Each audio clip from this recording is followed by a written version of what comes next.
my AA journey. My name's Guse, and I'm an alcoholic.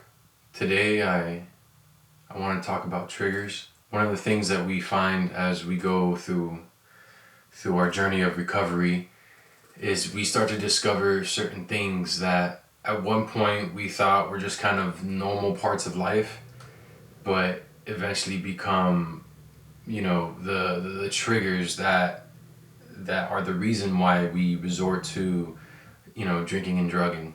Triggers are important because they help us recognize the things that are actually bothering us.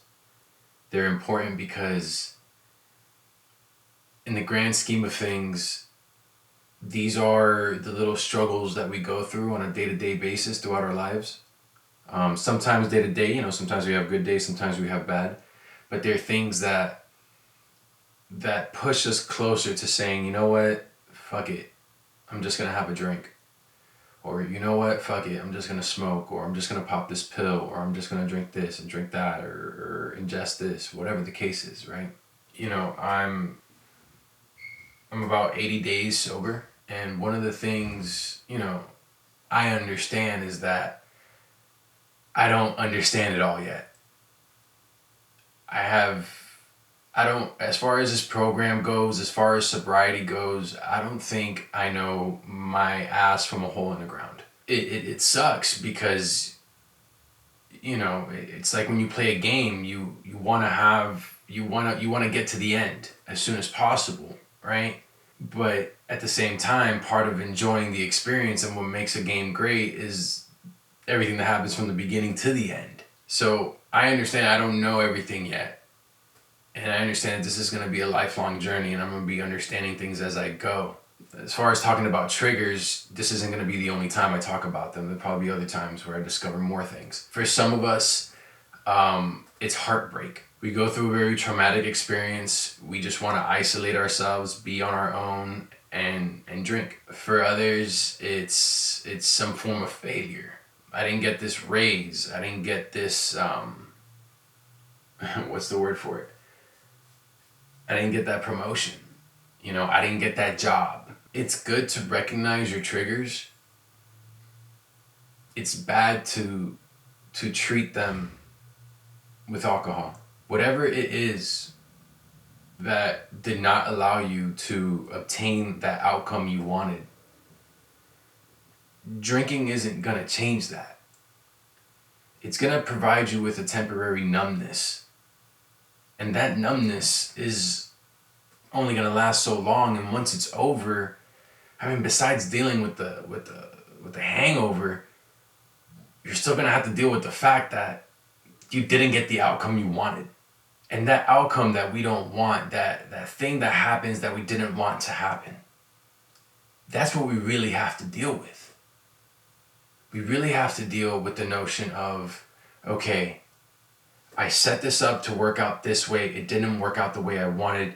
What did I do wrong? What could I have done better? Was it just not my turn? Was there an element of luck to it that I just didn't have enough, points in? It's things of that nature that when we confront them, we get to see a little bit more into ourselves. We get to really point that magnifying glass inwards and look at ourselves. And this could also be a trigger, by the way, and it has been a trigger for me.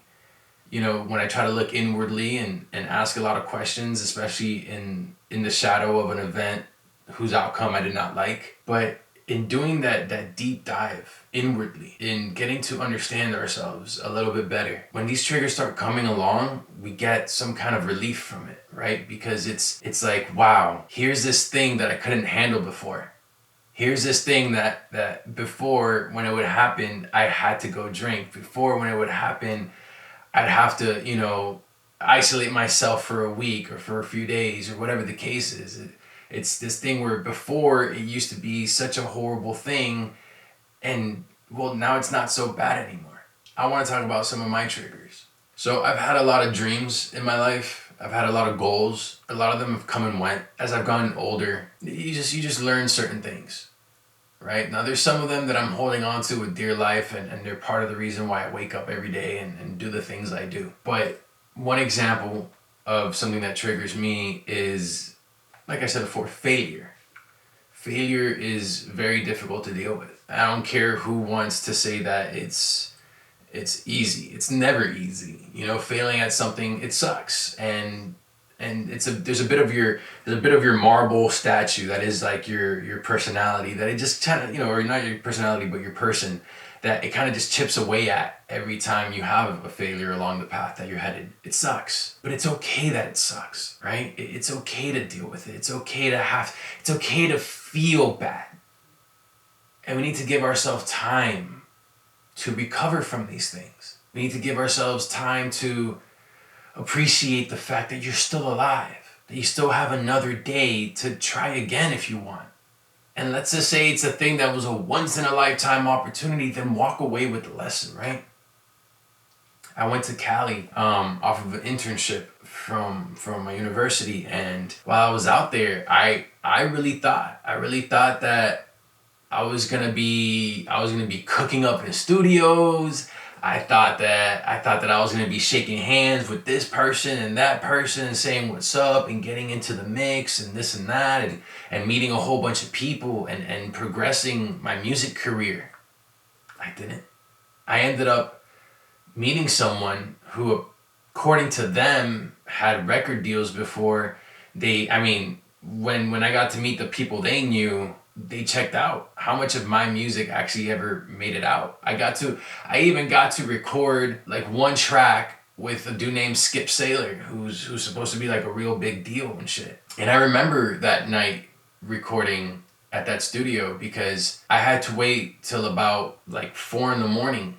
before I got to record. And I was just so dead tired from that night. And the recording process isn't easy. Another trigger. But in that moment, I saw this as an opportunity, and so I recorded. You know, from there, that lasted till about 7 a.m. That was like 3 hours of recording. I had to go to work the next day. I was dead tired. I wasn't gonna make it. If I remember correctly, I was late. I did go to work, but I was late.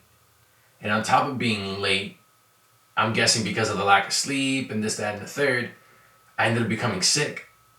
And so that led down this whole thing where eventually I lost my job. I don't blame the people, you know, where I worked at. Big shout out to Indican Pictures. I love Sean. I love Randy. They're great people. It was really on me. It was really on me.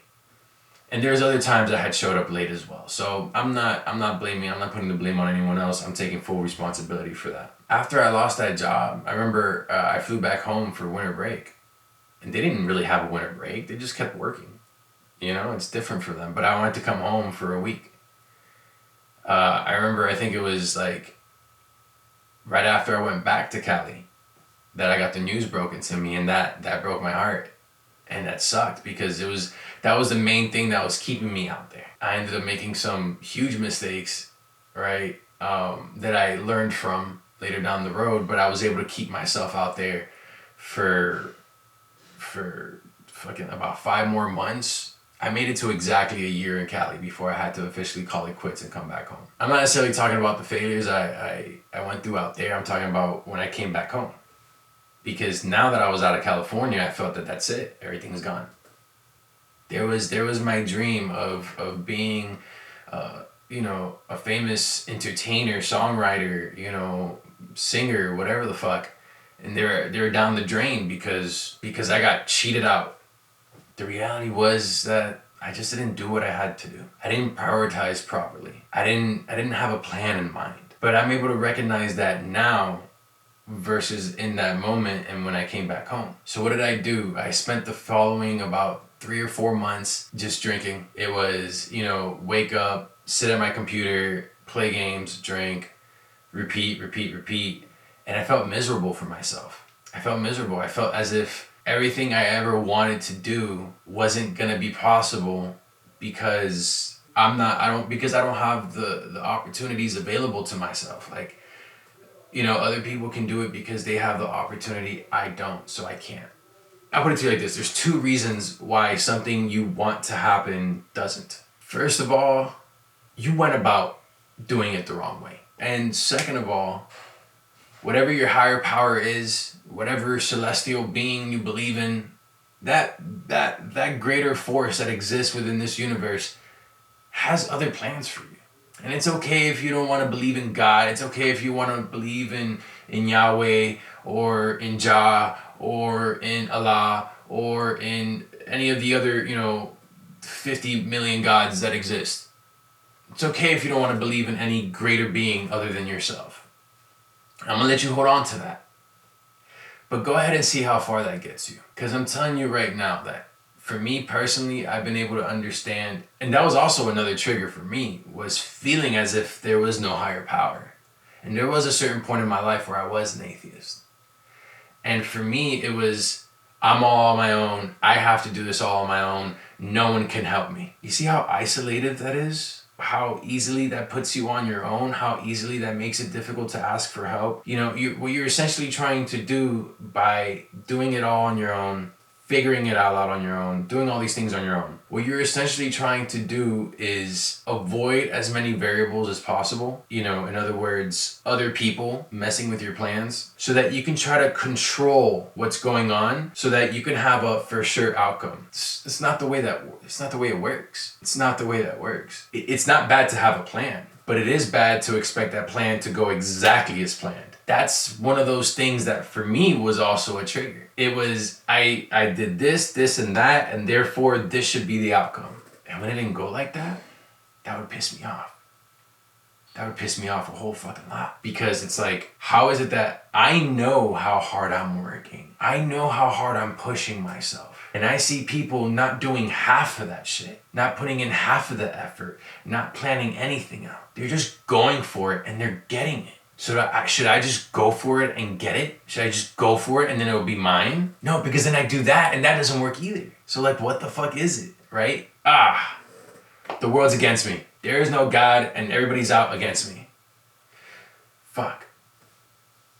How do we get through that? How do we get through the idea that there is no greater being that's helping me? It's just all on me. It's me. Well, I gotta relax, right? I gotta relax. So I grab a drink. I buy a bottle. One of the stories that I've heard through the group that I go to is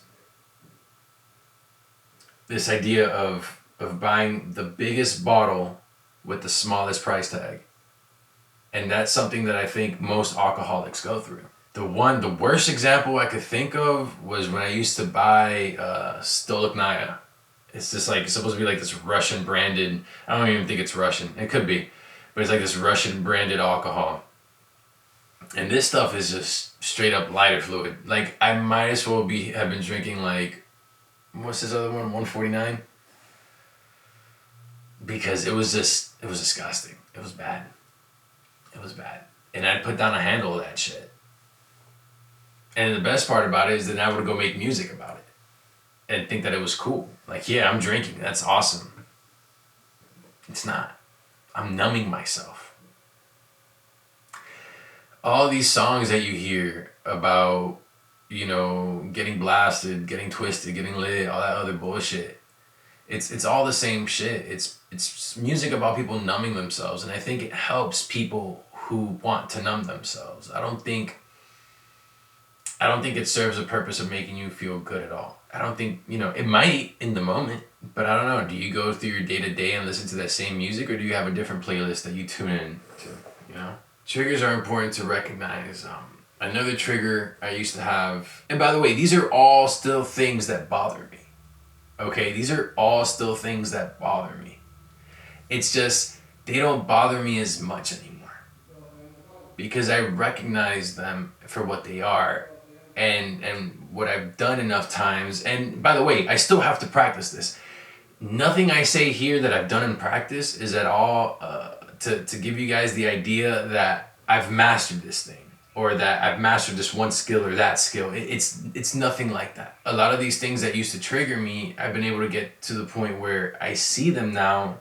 I recognize that they're triggering me. I recognize that, okay, this used to be a thing that made me drink. This used to be a thing that I would say, you know what, fuck it, I'm going to go grab a 6-pack. You know what, fuck it, I'm going to go grab a bottle of this, a bottle of that. And I'm able to stop and say, okay, well, why am I feeling this way? And like I said, point that magnifying glass inwards and ask myself, what could I do differently? What could I do better? What should I not be doing at all? And it's like those simple questions that just help you rewrite a game plan. You know, it's like when a professional athletic team loses the first game of the season, they don't stop playing. You consider football, they still have 15 games to go or something, right?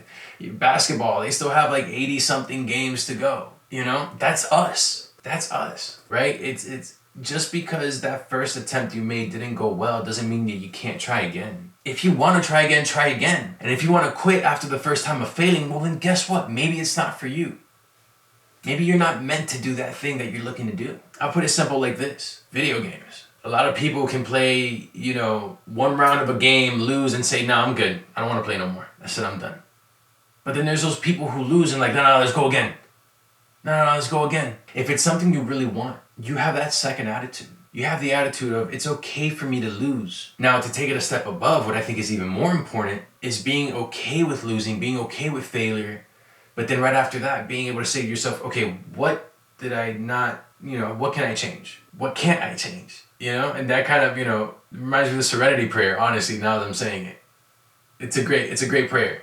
Other things that trigger me, my relationships, and more specifically, my relationship with my significant other. I could do something that upsets her, and then she is now in a mood, right? Or in some form, right? And now I'm upset because she's upset. And me being upset at her being upset used to trigger me, used to make me want to drink. It still, to this day, affects me, but I'm not going to go buy beer over it. I'm not going to go buy a bottle and drink myself numb over it. There's no point. Because I recognize that a lot of the times we're just dealing with each other's insecurities. We're just dealing with each other's insecurities. We're just dealing with things that, you know, things we haven't necessarily come to a head on setting a boundary on. You know, it's essentially like when you're entering uncharted territory. You know, you might have a relationship. That's why they say that the first few months is the honeymoon phase.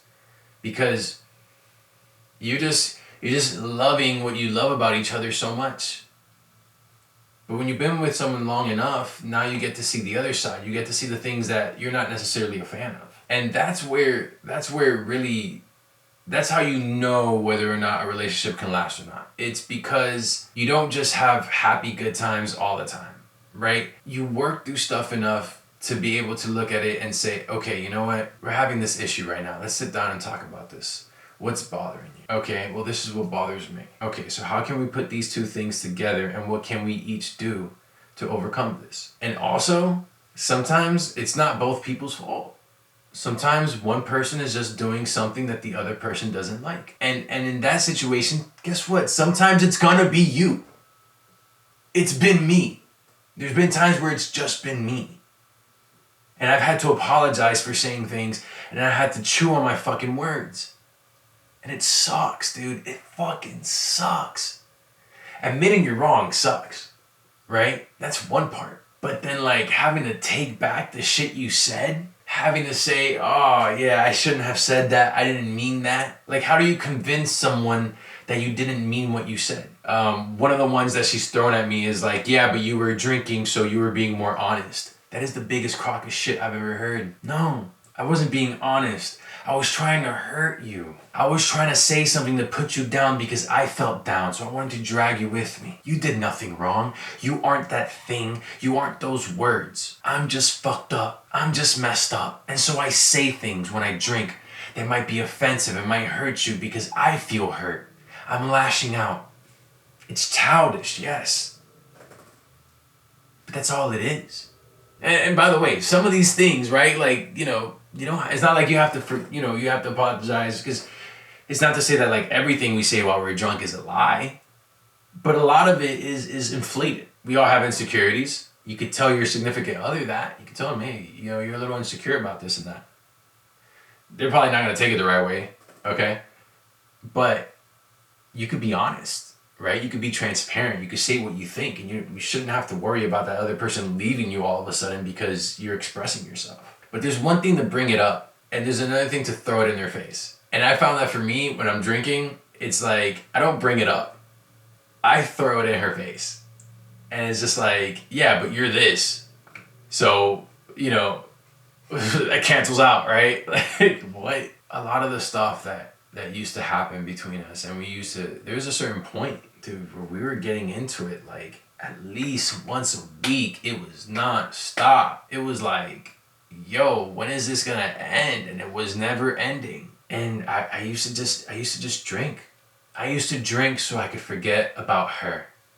I used to drink so I could forget about the relationship. I used to drink so I could forget not just about her and the relationship, but the 20 other fucking things in my life that are pretty fucking important that I'm not able to get to because I'm so down and out about feeling this way about her. It's not easy, but that's what it takes to be in a relationship. It takes effort, it takes time. Very importantly, it takes communicating. What I found is that a lot of these things that I bring to her attention, I don't want to ruin the vibe when things are going great, when we're having a good day. But I found out that, you know what, even if it does ruin the day, sometimes I just got to say the thing. I got to be honest. I got to be honest with her, because if I don't be honest with her, then I'm holding that back in.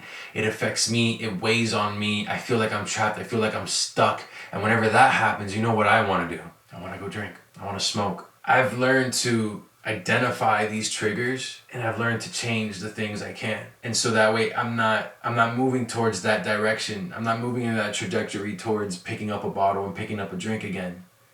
I'm instead moving out of the way of the trigger. The trigger's still hitting me. It's still affecting me. But now how I let it affect me is much different. I've chosen to become sober. I've chosen to not drink alcohol. I've chosen to recover. And with that, I decided to find other ways to deal with failure, to things not going the way I planned, to troubles with my girl, to, things within my own, within my family that bother me. I have a mother who's getting old, and I don't know, but I think she's showing signs of Alzheimer's. I don't know. She's still there, right? But sometimes I get this feeling because she repeats a couple things at me sometimes, and I remember a story that she said. So I'm there's a lot of things there, and there's plenty of great reasons to drink, right? Plenty of great reasons to drink. But I think there's one main reason not to. And that's because it's not going to change anything. We're going to close out with the we're going to be back next week, don't worry. But we're going to close out with the Serenity Prayer real quick, and so let's go for it. Father, grant me the serenity to accept the things I cannot change, the courage to change the things I can, and the wisdom to know the difference. If any of this brought you any value whatsoever, if you have a story to share, please make sure to do it below in the comments. If this, like I said, brought you any value, please help out the channel with a like or a subscribe or both. Whatever tickles your fancy, I appreciate it. I really do hope that as I continue this series that, and by the way, this is probably going to be a lifetime thing. I really do hope that this helps anyone out there who's looking for help, or anyone who needs help. I'm going to put some links. Down below for 2 apps that I use to find meetings near me. If you want help, it's there. You'll be more than welcomed. I mean, I'm hoping that every other AA meeting is kind of like my group, my home group, that they are so welcoming and so open and so willing to take you in and to help you out, because that's what I've gotten. I haven't gotten any other kind of experience. It's really been, from day one, it was just them showing love, them showing appreciation, welcoming, so please guys, if you're out there and you need help, go get it. It's readily available. I love you guys, and I'll see you next week. Take care.